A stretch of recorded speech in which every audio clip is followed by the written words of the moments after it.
So Natalie Portman at the Oscars, Steven. Okay. Take it away. I'm livid. Wait. I didn't see the Oscars.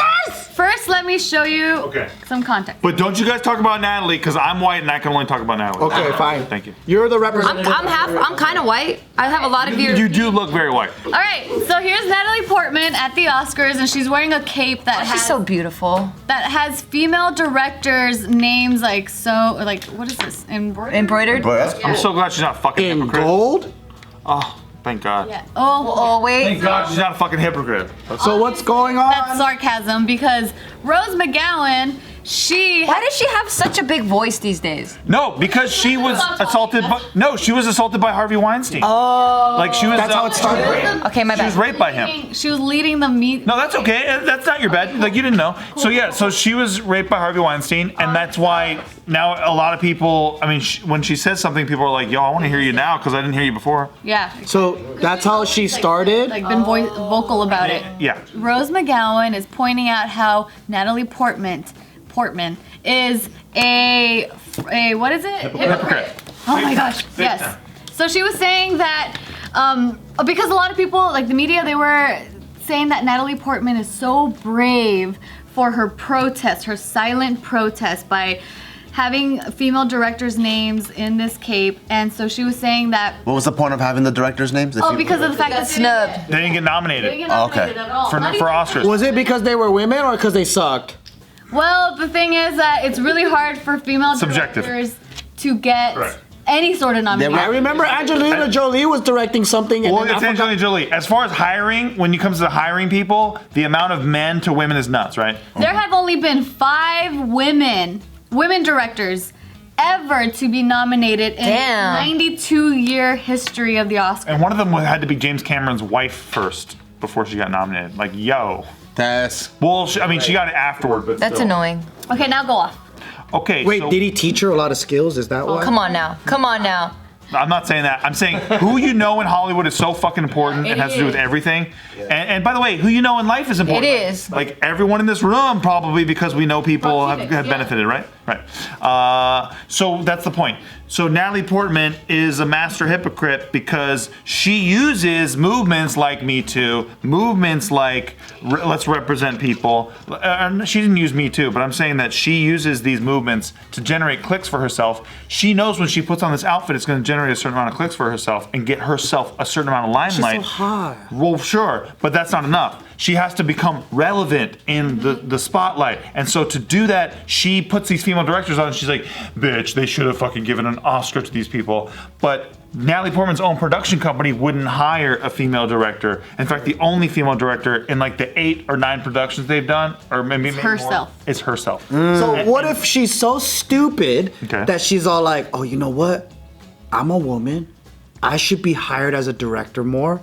I'm gonna fight for more women. And then she's like, yeah, and then she fucking does it, right? And then when they start hiring girls on her fucking production, she's like, nah, they're not that good. I don't question the sentiment. And she's talking shit to them. I question the do as I say, not as I do shit, right? Where it's like, hey, just like do. Why isn't Hollywood doing this shit? And then like when it comes to her ability to do it, she is Hollywood. Right. Well, let me ask you this: with do we know that the other projects that she wasn't attached to as the director were funded directly by her company? Yes. Because if they weren't, like if the money was coming from someone else, they also have the influence to say who they want to direct it. Right. So her production company was involved in these projects. They never hired a woman except for Natalie Portman. That's part of the thing. It's like you're working with Natalie Portman, right? Natalie Portman has a lot of pull. Yeah. Natalie Portman can make things happen or make things not happen. And she could plug in a female director. She didn't do it. She didn't care to do it. So it seems. Rose McGowan ended up writing like a very lengthy post on Facebook, and I'll read part of it. So she says, the kind of protest that gets rave reviews from the mainstream media for its bravery. Clicks, bitch. No, not by a long shot. More like an actress acting the part of someone who cares, as so many of them do. I'm not writing this out of bitterness, I'm writing out of disgust. I just want her and other actresses to walk the walk. And then She ends up saying that Portman only worked for 2 female directors over the course of her entire career. And then, like C said, the fact that her production company has only ever hired 1 female director, which is Natalie Portman. And then she said, "What is it with actresses of your ilk? You A-listers could change the world if you take a stand instead of being the problem. Yes, you, Natalie, you are the problem. Lip service is the problem. Fake support of other women is the problem. I was at the Women in Film event that you spoke at once, Natalie. You reeled off depressing statistics and then went all back to our salads. Then we all went back to our salads. I quickly realized you and other women speakers and the joke of an They didn't have steak? are just frauds. You say nothing and do nothing." So that's part of what she wrote, but then Natalie ended up responding. Oh shit! No, That's tight. Yeah. she's with the shit. Did you read this? Steve, you ready? I'm ready. I'm ready to, Okay. I'm ready to support her. So Natalie says, "I agree with Miss McGowan that it is inaccurate to call me brave for wearing a garment with women's names on it. Brave is a term I more strongly associate with actions like those of the women who have been testifying against Harvey Weinstein the last few weeks under incredible pressure." Great PR. Diverting. Great PR. Diverting. Then she says, PR firm wrote this shit. She says, "The past few years have seen a blossoming of directing opportunities for women due to the collective efforts of many people who have been calling out the system. The gift has been these incredible films. I hope that what was intended as a simple nod to them does not distract from their great achievements. It is true I've only made a few films with women in my long career. A few films with women. I've only gotten the chance to work with female directors a few times. I've made shorts, commercials, music videos, and features with," and then she lists women. "Unfortunately, the unmade films I have tried to make are a ghost history." And then she goes on to say, "If these films do get made, women face enormous challenges during the making of them. I have had the experience a few times of helping get female directors hired on projects which they were then forced out of because of the conditions they faced at work. After they are made, female-directed films face difficulty getting into festivals, getting distribution, and getting accolades because of the gatekeepers at every level. So I want to say I have tried, and I will keep trying. While I have not yet been successful, I am hopeful that we are stepping into a new day." The picture that she paints that I'm confused about is I've never heard this stereotype or just this thing of like guys going like, "It's made by a woman. I'm not gonna fucking watch this shit." So that's kind of a new trend, right? So if a movie bombs, like the new Charlie's Angels bombed, and then Elizabeth Banks goes, "I think it's because guys didn't want to watch a movie that was directed by a woman, starring women," and then everyone's going like, "What about the old Charlie's Angels that everyone watched and they liked it?" Like, Was that directed by a woman?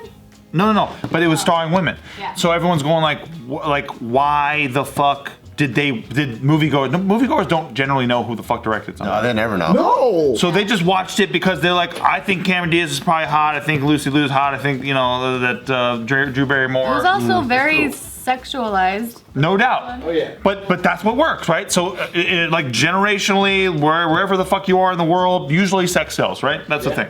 So, and it's worked for a lot of people on this channel. It's worked for a lot of people on YouTube. It just works. So that's what's crazy is that Elizabeth Banks claimed some sexism thing, even though Charlie's Angels did well in the 2000s.